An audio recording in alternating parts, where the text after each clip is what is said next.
आदाब, सलाम टीवी देख रहे हैं आप। आपके साथ मैं हुरम खान। इस वक्त मेरी मौजूदगी है गुरदासपुर में।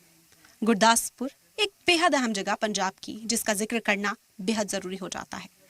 कल मैंने आपको एक स्टोरी सुनाई थी, सिरिल रेडक्लिफ ने कैसे एक लाइन खींचकर इंडिया और पाकिस्तान को दो हिस्सों में तकसीम कर दिया। इसी तकसीम के दौरान गुरदासपुर एक ऐसा इलाका था जिसकी तारीख बेहद तवी है, बेहद ज़रूरी है जाननी। इसी वजह से मैं यहाँ खुद पहुँची हूँ, यहाँ के मनाजिर आपको दिखाऊंगी। पहले उस तारीख का जिक्र कर लेते हैं। दरअसल रेडक्लिफ ने जब वो लाइन बनाई थी तो गुरदासपुर का एक बड़ा हिस्सा पाकिस्तान में पड़ रहा था, जिसकी मुखालफत हुई क्योंकि गुरदासपुर एक ऐसी जगह है कि यहाँ से कई इलाके जो हैं वहाँ का रास्ता सीधे जम्मू कश्मीर से जुड़ता है, जिसे लेकर खूब मुखालफत उस दौरान में हुई थी और ये कहा गया था कि सीधा रास्ता जम्मू कश्मीर जाता है, इसी वजह से इसे इंडिया में होना चाहिए। फसाद हुए, तनाज़ात हुए, एक दूसरे की जान पर भी बनाई थी। उसके बाद रेडक्लिफ को अपना फैसला मजबूरन वापस लेना पड़ा। कुछ इलाके ऐसे थे गुरदासपुर के जिन्हें एक बार फिर से इंडिया में मिलाया गया, जिसके बाद जो मुसलमान थे बड़ी तादाद में वो पाकिस्तान की तरफ चले गए और जो सिख और हिंदू थे उन्होंने इंडिया को चुना। यहाँ के गुरदासपुर के जो इलाके हैं उन्हें चुना गया और फिर धीरे धीरे यहाँ पर आबादी बढ़ती गई, बसती गई। तो गुरदासपुर आज कैसे अपनी ज़िंदगी जीता है, यहाँ पर कौन कौन से छोटे छोटे इलाके हैं, किस तरह की परेशानियां लोगों को पेश आती हैं, वो तमाम चीज़ें हम आप तक पहुंचाएंगे, क्योंकि सरहद से लगता हुआ ये गांव है और सरहद की ज़िंदगी कैसी होती है वो तस्वीर सलाम टीवी आप तक पहुंचाएगा।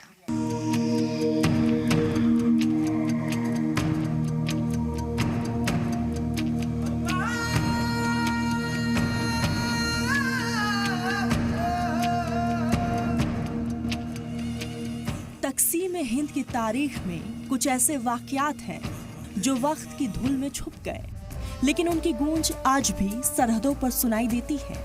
आज हम आपको बताएंगे गुरदासपुर की वो दास्तान जिसे रेडक्लिफ ने पहले पाकिस्तान के नक्शे में डाल दिया था, लेकिन फिर दंगे भड़क उठे और फिर ये जिला हिंदुस्तान में वापसी आ गया। दरअसल 1947 में तकसीम हिंद का ऐलान हो चुका था। ब्रिटिश हुकूमत ने सर सिरिल रेडक्लिफ को सरहद खींचने का काम सौंपा और रेडक्लिफ ने एक नक्शा बनाया जिसमें गुरदासपुर पाकिस्तान के हिस्से में डाल दिया गया, क्योंकि यहाँ से कश्मीर तक का रास्ता निकलता था। एक स्ट्रैटेजिक गेटवे, लेकिन आखिरी वक्त सियासी दबाव बढ़ा। भारत की क़ियादत ने दलील दी, गुरदासपुर में हिंदू और सिख आबादी ज्यादा है और इसे हिंदुस्तान में रहना चाहिए। नतीजा, रेडक्लिफ ने अपना फैसला बदल दिया। शक्करगढ़ तहसील पाकिस्तान को दे दी गई। बाकी 3 तहसीलें गुरदासपुर, बटाला और पठानकोट हिंदुस्तान को मिल गई। भारत में आखिरकार गुरदासपुर हिंदुस्तान का हिस्सा बन गया और पाकिस्तान को सिर्फ शक्करगढ़ तहसील मिली। पर आज आजादी के इतने साल के बाद क्या है गुरदासपुर के हालात, उसी का जायजा लेने के लिए हमारी टीम पहुंची ग्राउंड जीरो पर। तो गुरदासपुर के मकौड़ा गांव में इस वक्त हमारी मौजूदगी है और आप देख सकते हैं कि यहाँ के बाद रास्ता नहीं है। इसके उस पार गांव है और गांव से आगे जाएंगे तो करीबन 10 किलोमीटर दूरी पर इंडिया पाकिस्तान की सरहद आ जाएगी। और इन लोगों की ज़िंदगी कितनी मुश्किल है आप ये देख सकते हैं। ये लोग नाव का सहारा लेकर इस दरिया को पार कर रहे हैं, इस नदी को पार कर रहे हैं और इन्हें ये नहीं पता कि वापस आ सकेंगे या नहीं, क्योंकि नदी का पानी बढ़ता घटता रहता है। जब पानी कम होता है तब नाव चलती है, अगर पानी बढ़ने लगता है, जो कि अभी बढ़ रहा है, जो इन तस्वीरों में आप देख रहे हैं, तो फिर इनकी वापसी अब वहाँ से उस सिरे से कब होगी ये इस बारे में अभी नहीं जानते हैं, इस बात का इल्म नहीं है। तो किस तरीके से बॉर्डर के जो गांव हैं वो अपनी ज़िंदगी गुजर बसर करते हैं, ये लोग कैसे जीते हैं, वो हम इन तस्वीरों के ज़रिए आप तक पहुंचा रहे हैं। यह है सरहद के पास के गांव। इसके बाद भी कई गांव पड़ेंगे अगर हम इसको पार करते हैं तो। और ये मुश्किलात जो लोग हर दिन, हर अपनी रोज़मर्रा की ज़िंदगी में 2-4 जिन मुश्किलात से होते हैं, हमने शायद उसका तसव्वुर भी नहीं किया होगा। हमारी ज़िंदगी इतनी आसान है, लेकिन ये बिना कंप्लेन किए, बिना शिकायत के, आज़ादी के इतने साल के बाद जब हम यौम आज़ादी का पर्व अब मनाने वाले हैं, इनकी ज़िंदगी यूं ही है और यही इनकी आज़ादी है। सवाल भी हैं कई, लेकिन ये लोग पूछते भी नहीं, क्योंकि अब इन्हें आदत हो गई है ऐसे ही अपनी ज़िंदगी बिताने की, गुजारने की और इसी में खुश रहने की। ये फैसला महज ज़मीनी तकसीम नहीं था, बल्कि इससे ना जाने कितने खानदान मुतासिर हुए थे। तो इस वक्त हम उस कश्ती में सवार हैं जिसकी तस्वीरें कुछ देर पहले मैंने आपको दिखाई। कैसे लोग अपनी रोज़मर्रा की ज़िंदगी को इसी तरीके से वो बिताते हैं, इसी तरह की नावों पर अपनी स्कूटी, अपनी बाइक, अपनी साइकिल लोड करवाते हैं और इधर उधर का सफ़र जो है वो तय करते हैं। और इस सफ़र को क्योंकि मैंने देखा अपनी आंखों से तो मैं खुद को रोक ना सकी और मेरी यही कोशिश रहती है कि एक एक तस्वीर आप तक पहुँचा सकूँ। लोगों का जो दुख है या लोगों की जो ज़िंदगी की परेशानियां हैं वो कैमरे पर लेकर आ सकूं। इस वजह से खुद मैं इस नाव पर सवार हूं और हमारे साथ इस वक्त एक साहब मौजूद हैं, उनसे बातचीत भी करने की कोशिश करते हैं। सर, सबसे पहले अपना नाम बताइएगा। हाँ, पवन कुमार। आप यहीं लोकल रहने वाले हैं? हाँ जी, लोकल। तो ये हम देख रहे हैं कि इतना पानी बढ़ रहा है और आप यहाँ पर जिक्र किया जा रहा है कि पानी बढ़ता है तो फिर और परेशानी होती है, उस पार नहीं तो जा फिर अब किसी भी नहीं चलता। सकते। तो कैसे आप लोग जिंदगी जी रहे हैं? फिर उधर रहना ही पड़ता। जे उधर पार चल गए उधर, जे इधर आ गए तो इधर। तो आपका घर इस तरफ है ना? हाँ। तो आप अगर वहाँ फंस गए नहीं, और हाँ, कितने कितने दिन फंस जाएंगे फिर? 2-2 4-4 दिन भी लग जाते हैं। अभी बरसात की वजह से पानी यहाँ बढ़ा हुआ है, आम दिनों में भी ऐसे ही रहता है? हाँ जी, नहीं आम दिनों में नहीं आम दिनों जाता। में नहीं रहता। हाँ। तो अभी आजादी के इतने साल हो गए, क्या मांग कभी नहीं की गई पुल बना या कोई रास्ता इस तरीके का बनाया जाए? बहुत ज्यादा मांग की है पुल का, बनता ही नहीं है पुल। पता नहीं क्या बात है। और अभी पूरा देश यौम आज़ादी मना रहा है, इंडिपेंडेंस डे जो है कल वो मनाया जाएगा 15 अगस्त। हम देख रहे हैं कि पंजाब अमृतसर में तो वीवीआईपीज आ रहे हैं और तस्वीर जो है कहा जाता है कि अब बदल रही है, लेकिन यहाँ की तस्वीर तो बेसिक सुविधाएं जो है वो ही नहीं। बहुत मुश्किल हो गया इधर तो बहुत ज्यादा मुश्किल है ना, ये पुल बनता ही नहीं है। पता नहीं। हाँ। और दूसरी तरफ क्योंकि हम देख रहे हैं कि जो गांव है, क्योंकि बॉर्डर से लगता हुआ गांव है, जैसे जिक्र किया गया कि उस तरफ जो है बॉर्डर मौजूद है, तो बॉर्डर पे जब तनाव बढ़ता है, टेंशन बढ़ती है, तो क्या यहाँ की जिंदगी इफेक्ट होती है, उससे असर वो फिर इधर आने पै जाता। फिर जो मुश्किल हो रही है बार्डर से, जिदा हूँ पहले लड़ाई का होया ਸੀ ਤੇ सब दुनिया इधर आ गई जी, समान समून अपना लै गए। जमीन तो उत्थे ही रहनी है ना, घर भी उत्थे ही रहने। ये बहुत मुश्किल है इधर। हाँ जी, बिल्कुल। तो ये जिंदगी है लोगों की, आम जिंदगी जो लोग अभी तक बिता रहे हैं, लोकल हैं, यहीं पर रहते हैं, इन्होंने अपनी पूरी जिंदगी यही परेशानियां देखी हैं, कई तरह के मुतालबात सरकार से किए हैं, सरकारें आती हैं जाती हैं बदलती हैं, लेकिन इनकी परेशानियां जो की त्यों बनी रहती हैं। और इन परेशानियों को देख कर मुझे लगा कि ये तस्वीरें ज़रूर आप तक पहुँचानी चाहिए, तो मैं खुद यहाँ पर मौजूद हूँ, ये तस्वीरें लगातार आप तक पहुँचा रही हूँ। इसी उस दौरान मुसलमान ज्यादातर पाकिस्तान चले गए और हिंदू और सिख भारत की तरफ आ गए, लेकिन इस दौरान जिन्होंने मजहब की बुनियाद पर इस तकसीम को तस्लीम नहीं किया, वो मुसलमान यहीं ठहर गए। ठहर तो वो गए, लेकिन उनकी जिंदगी में ठहराव नाम की चीज आज भी नहीं आ सकी है।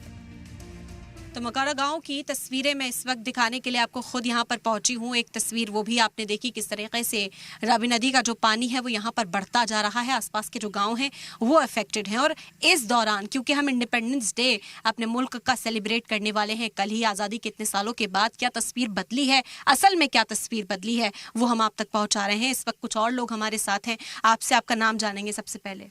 मेरा नाम नूरजहान है। आप कब से यहाँ पर रह रहे हैं? आपने अपना बचपन यहीं बिताया है? जी। ऐसी तस्वीर आप देखती हैं, नदी में हम देख रहे हैं पानी बढ़ गया है जी। तो कितनी परेशानियाँ, कुछ परेशानियाँ यहाँ पे तो काफी होती है, जब ज्यादा आ जाता है तो फिर तो काफी होती है। आप जानती हैं इंडिपेंडेंस डे कल मनाया जाएगा जी।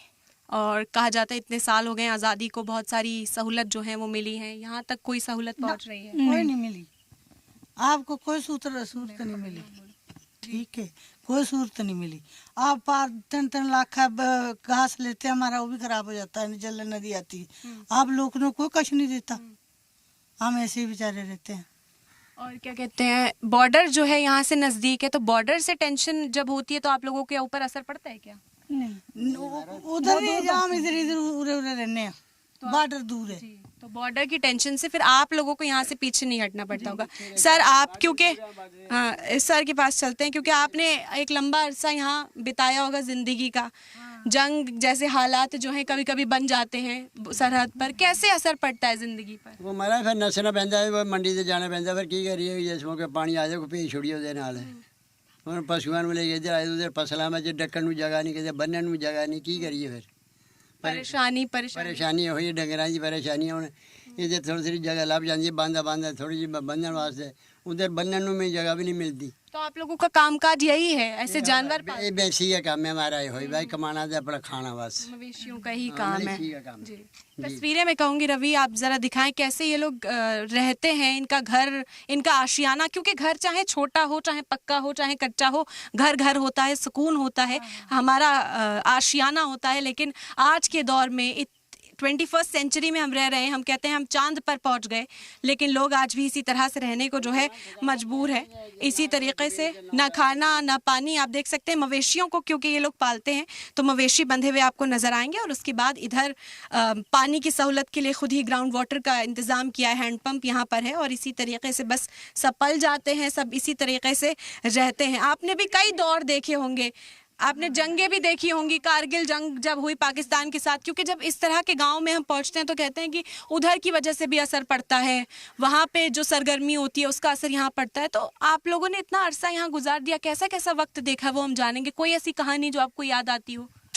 हमने ऐसे ही देख लिया, ये पशुओं के पास ऐसे ही निकाल दी जिंदगी आपने। हाँ। कभी आपने कोशिश की कि यहाँ से बाहर जाए, बस्ती में, कहीं गाँव में, कुछ ऐसा?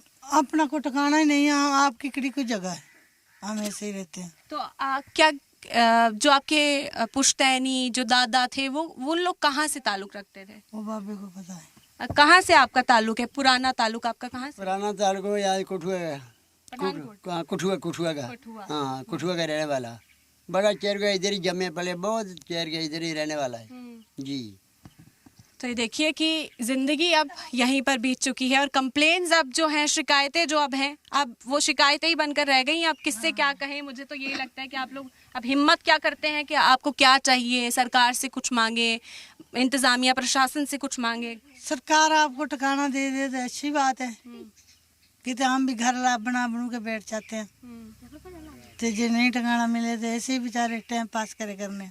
ये लोगों ਦੀਆਂ ਪੈਲੀਆਂ ਸਾਡੀਆਂ ਥੋੜੀਆਂ ਜ਼ਿਮੀਂਦਾਰਾਂ ਦੀਆਂ, साडा कुछ नहीं थे। बस यहाँ पे आप एक ठिकाना ढूंढ कर रह रहे हैं कि ज़मीनें भी बस हैं किसी की, और इन्होंने एक अपना घर यहाँ पर बनाया है, आशियाना यहाँ पर बनाया है, और इनके नन्हे बच्चे हैं, आप तस्वीरों में देख सकते हैं, वो यहीं पर जिंदगी जी रहे हैं। ठिकाना नहीं, हमारी इधर ही जिंदगी हो गई है, कोई पैली नहीं, कोई बनना नहीं है, एक कोई पशु है हमारे पास।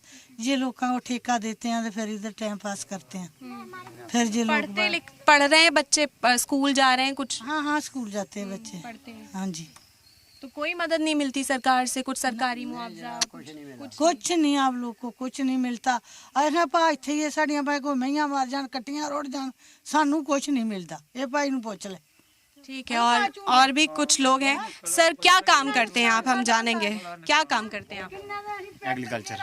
एग्रीकल्चर। तो यहाँ पर होने वाले जो चैलेंजेस हैं उनके बारे में हम जान रहे हैं कि जब आप ऐसी जगह में रहते हैं, ऐसे लाइफ जीते हैं, अब नदी का पानी बढ़ रहा है, वो आएगा तो आपको जगह खाली करनी होगी, बॉर्डर से अनकरीब है, सटता हुआ है, तो कैसे चैलेंजेस होते हैं? मजबूरी होती है, उठना पड़ता है, हमारी ना ज़मीन है ना कोई घर है, इसलिए कहीं पर डेरा लगाना पड़ता है, कहीं तुसियों में बांध हो गई, जैसे ऐसे ऊंची जगहों पर डेरा लगाना पड़ता है। पुलिस आती है, वो उठा देती है आगे, बस ऐसे चल रहा था काम। तो जब अभी क्योंकि इंडिपेंडेंस डे हम मना रहे हैं, इतने साल हो गए हैं आज़ादी को, और अभी हमने देखा कि बॉर्डर पे टेंशन थी पाकिस्तान के साथ, जो कुछ भी हुआ उसके बाद क्या यहाँ पर असर पड़ता है? ना, आप लोगों की लाइफ मुतासिर नहीं होती है उससे, क्योंकि आगे जो बॉर्डर के पास वाले गाँव हैं वो पीछे शिफ्ट होते हैं, तो यहाँ तक रहते हैं, क्योंकि बॉर्डर पे जब गोलीबारी होती है तो वो शिफ्ट नहीं करते हैं। फिर शिफ्ट करना पड़ता है। तो फिर यहाँ तक असर पड़ता है क्या? हाँ पड़ता है, बहुत पड़ता है। हमें तो दूर जाना पड़ता है, यहाँ से 40-50 किलोमीटर दूर जाना पड़ता है, यहाँ से गांव छोड़ के जाना पड़ता है। जब थोड़ा माहौल ठीक होता है फिर आना पड़ता है। तो कोई आपको यहाँ खतरा महसूस नहीं होता है? क्योंकि हम देख रहे हैं, तस्वीरें दिखाइए कैसे जंगल के बीचों बीच आप लोग बसे हुए हैं, और सिर्फ आपके पास ये रहने के लिए कोई पक्की जगह नहीं, कोई ईंट मकान नहीं है, इस तरह के हट्स बनाकर आप यहाँ पर रह रहे हैं। तो कैसे जीवन यहाँ कट रहा है? शहर जाते होंगे आप, फर्क महसूस करते होंगे? जी जी। कैसा लगता है? अलग लगता है? अलग ही लगता है, ऐसे दुनिया से दूर है, और गांव वाले भी समझते नहीं है आपने लोग हैं। वैसे हमारे सब कागजात यहीं के, पंजाब के, ये हमारे ये जबकरा पीछे पड़ता है हमारे, हम यहीं पे पढ़े लिखे हैं, हमारा बचपन से यही है। तो वैसे नेटिव आपका ताल्लुक जो है वो आपका कहाँ से है? हमारा ताल्लुक यहाँ से कठुआ से। तो आप यहीं पर पले बड़े हैं, दस्तावेज जो हैं आपके सारे यहीं के हैं। हाँ। फिर भी अपनाहियत की यहाँ कमी है क्या? अगर आप जाके रहना चाहें गांव में तो आप लोगों ने कभी कोशिश की, ट्राई किया? ट्राई बहुत बार किया, कभी किसी ने सहूलत ही नहीं दी, कोई सहूलत नहीं। कोई नहीं, किसी ने मदद ही नहीं की। सरकारी नौकरी ढूंढ रहे, वो मदद नहीं की किसी ने। तो क्वालिफिकेशंस हैं आप लोगों के पास, पढ़ाई कर रहे हैं? जी, मैं 10वीं की है पूरी।